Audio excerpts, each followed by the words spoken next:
Assalamualaikum warahmatullahi wabarakatuh. Perkenalkan, nama saya Fedrika Diani Valda dengan NIM D600-20131. Pada video kali ini, saya akan menjelaskan atau mempresentasikan mengenai pengukuran waktu secara tidak langsung terhadap alat pengharum ruangan otomatis.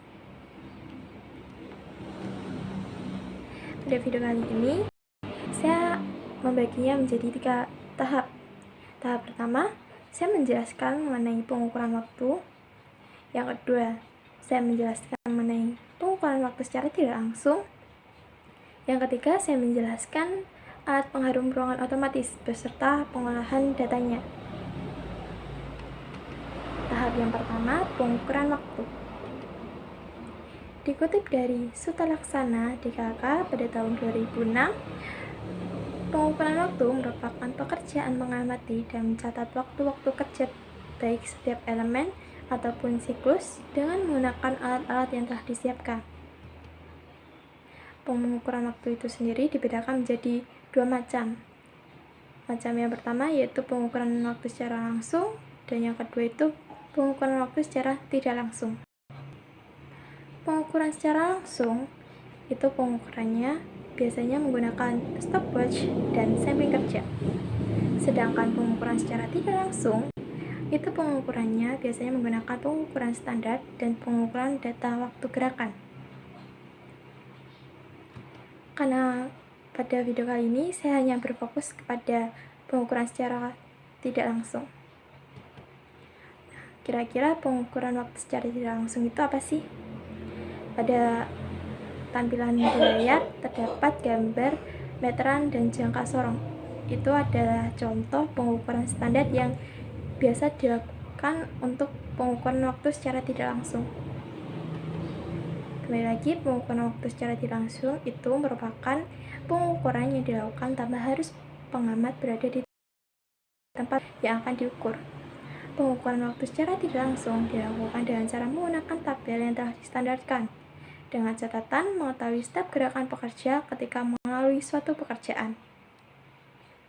Pengukuran waktu secara tidak langsung biasanya menggunakan metode studi gerakan.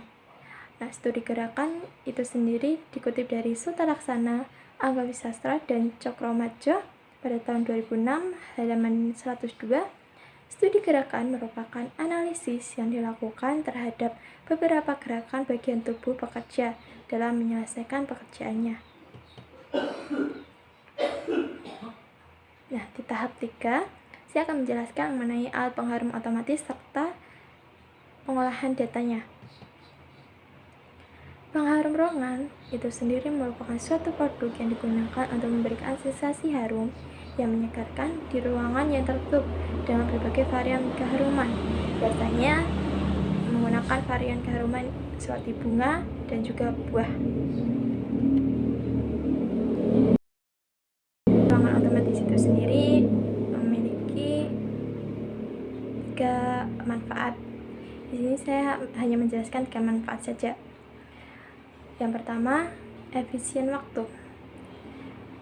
Efisien waktu sini diartikan bahwa pada alat pengharum ruangan otomatis di dalamnya itu sudah disetting timer, di mana setiap 10 menit atau 20 menit atau 40 menit itu dia menyemprotkan parfum secara otomatis.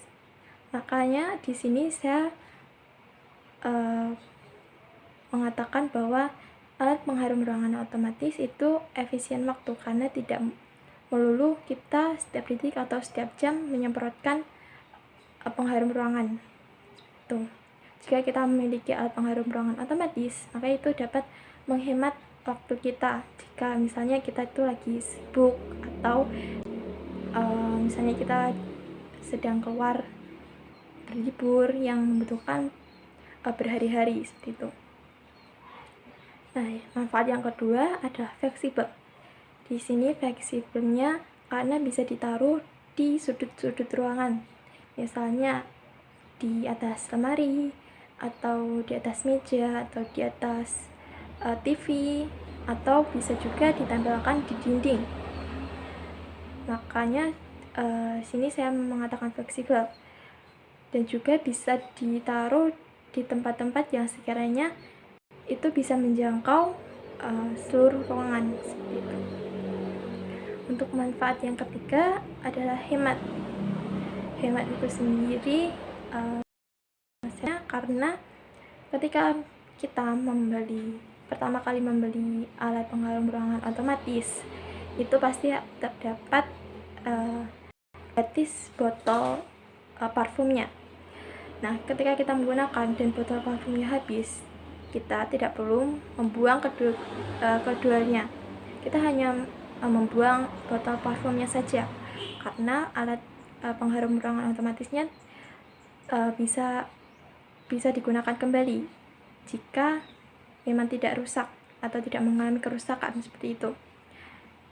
Dan membeli atau mengganti atau merefillnya itu sendiri pun sangat mudah.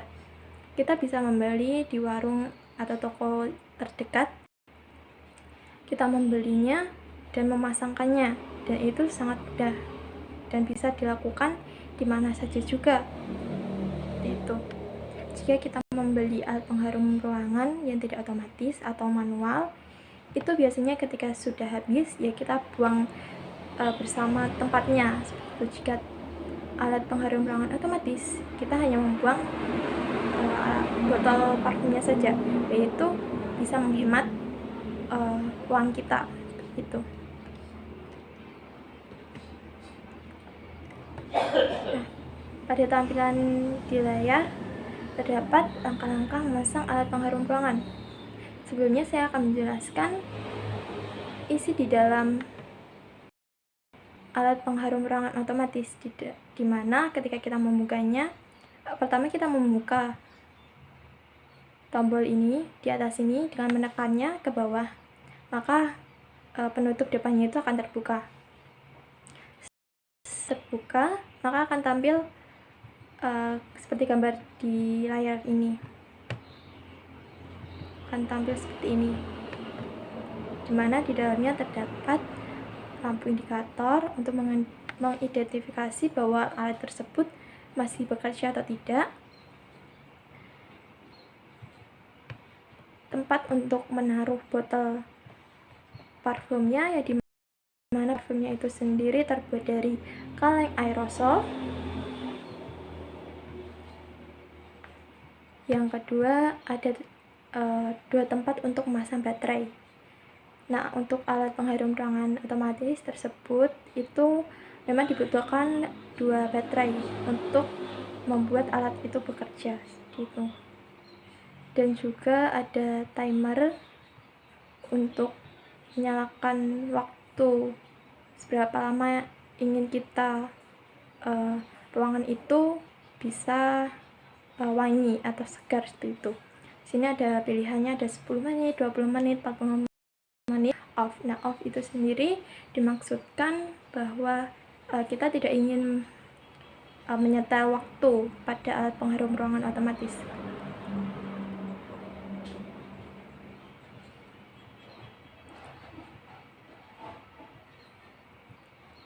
Selanjutnya, jika tadi itu adalah tampilan dalamnya, maka selanjutnya adalah tampilan luar, di mana tampilan luar ini terdapat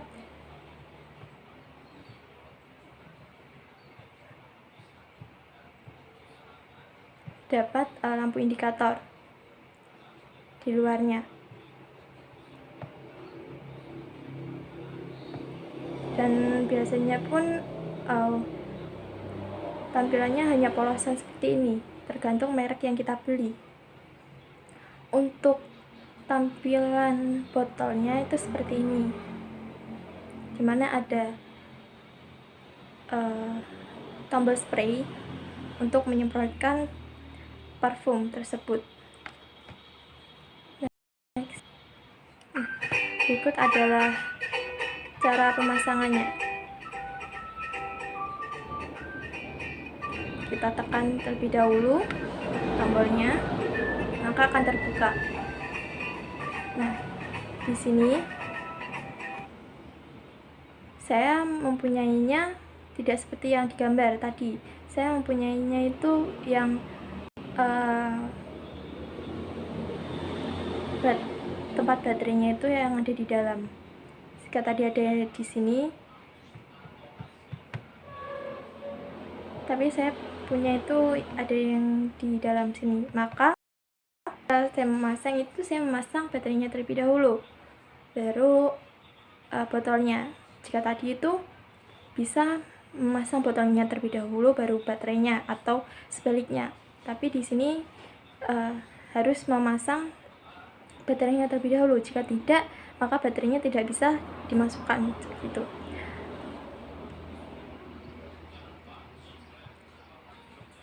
Untuk timernya ada di sini, dan untuk tombol indikatornya ada di sini.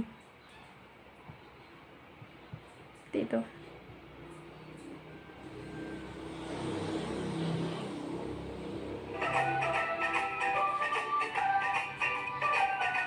Membutuhkan 2 baterai dan memasangkannya dengan arah berlawanan sesuai instruksi yang ada di alatnya.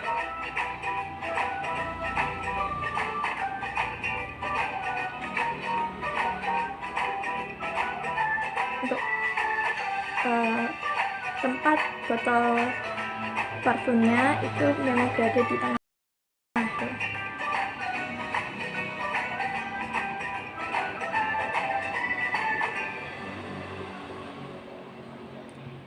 Ketika sudah dilakukan pemasangan, maka alat pengharum ruangan otomatis itu bisa digunakan. Nah, cara kita mengidentifikasi bahwa itu bisa digunakan atau tidak, kita lihat lampu indikatornya. Jika lampu indikatornya itu berkedip hijau, maka itu bisa digunakan. Jika mati, itu besar kemungkinan bahwa alat tersebut sudah rusak atau ada yang salah dalam pemasangannya. Selanjutnya, saya akan membahas tentang tabel work vector munition. Di sini saya tabel work vector munition dari Wicjo Subroto pada tahun 1995. Pada tabel tersebut terdapat anggota tubuh dan simbol anggota tubuh, faktor kerja, dan juga simbol faktor kerja, di mana anggota tubuh itu sendiri adalah bagian dari tubuh kita yang kita gunakan dalam mengerjakan suatu kegiatan atau melakukan suatu pemasangan terhadap produk seperti itu, dengan diiringi simbol-simbolnya yang sudah tertera di layar. Untuk faktor kerja itu sendiri merupakan langkah-langkah kita dalam mengerjakan suatu pemasangan atau merakit suatu produk seperti itu, dan diiringi juga dengan simbolnya. Selanjutnya, tadi kita sudah membahas isi tabel dari work vector munition. Di sini saya menjelaskan apa itu work vector. Nah, work vector itu sendiri merupakan sistem yang memungkinkan menyetel waktu kerja manual menggunakan data waktu tempuh yang telah ditentukan sebelumnya. Gitu. Dari kegiatan saya tadi memasang alat pengharum ruangan otomatis, di sini dihasilkan tabel work vector munition sebagai berikut. Ada 11 langkah, di mana langkah yang pertama, saya terlebih dahulu menjangkau alat pengharum ruangan otomatis sejauh 12 inci dan analisa gerakan A12D dengan waktu 0,00065. Untuk langkah yang kedua, saya memegang alat pengharum ruangan otomatis dengan analisa gerakan FIS dengan waktu 0,0029. Setelah saya memegang, saya membawa alat tersebut sejauh 10 inci dengan analisa gerakan A10D dengan waktu 0,0061. Setelah saya membawa, saya menjangkau botol parfum sejauh 14 inci dengan analisa A14D dengan waktu 0,0069. Setelah itu saya melepaskan penutup alat pengharum ruangan otomatis dengan analisa gerakan RL1 dengan waktu 0,0012. Setelah itu saya memasangkan botol parfum yang sudah saya jangkau tadi ke dalam alat pengharum ruangan otomatis dengan analisa gerakan F1D dengan waktu 0,0023. Setelah saya menjangkau dan memasangkan botol parfum ke alat pengharum ruangan otomatis, saya menjangkau juga baterai sejauh 10 inci dengan analisa gerakan A10D dengan waktu 0,0061. Ketika saya menjangkau, saya membawa baterai tersebut sejauh 12 inci dengan analisa gerakan A12D dengan waktu 0,0065. Setelah saya membawa, saya mengarahkan baterai tersebut ke alat pengharum ruangan otomatis jauh dengan analisa gerakan 0,5 FA1 dengan waktu 0,0007. Setelah saya mengarahkan, saya memasangkan baterai tersebut ke alat pengharum ruangan otomatis yang sudah dirakit tadi bersamaan dengan botol parfum dengan analisa gerakan F1D dengan waktu 0,0023. Ketika sudah semuanya terakit, saya menutup kembali alat tersebut dengan analisa gerakan RL1 dengan waktu 0,0012 sehingga didapat total waktu sebesar 0,049 menit. Setelah saya melakukan tabel work vector motion, saya melakukan tabel vektor kelonggaran di mana terdapat 8 elemen kelonggaran. Yang pertama, tenaga yang saya keluarkan dalam merakit atau memasang alat pengharum ruangan otomatis, di mana tenaga yang saya keluarkan di sini sekitar 65%, sikap kerja saya 0,5%, gerakan kerja saya 5,0%, kelelahan mata saya dalam memasang alat pengharum ruangan otomatis 1,0%, keadaan temperatur tempat kerja yang saya lakukan sebesar 0,3%, keadaan atmosfer sebesar 0,0%, keadaan lingkungan sebesar 2,3%, dan untuk lain-lainnya di sini saya tulis 0,1%, sehingga total kelonggarannya sendiri sebesar 14,7%. Setelah saya melakukan work vector motion dan juga tabel work kelonggaran atau work vektor kelonggaran, saya melakukan sebuah pengolahan data di mana di sini saya mau menghitung waktu bakunya dengan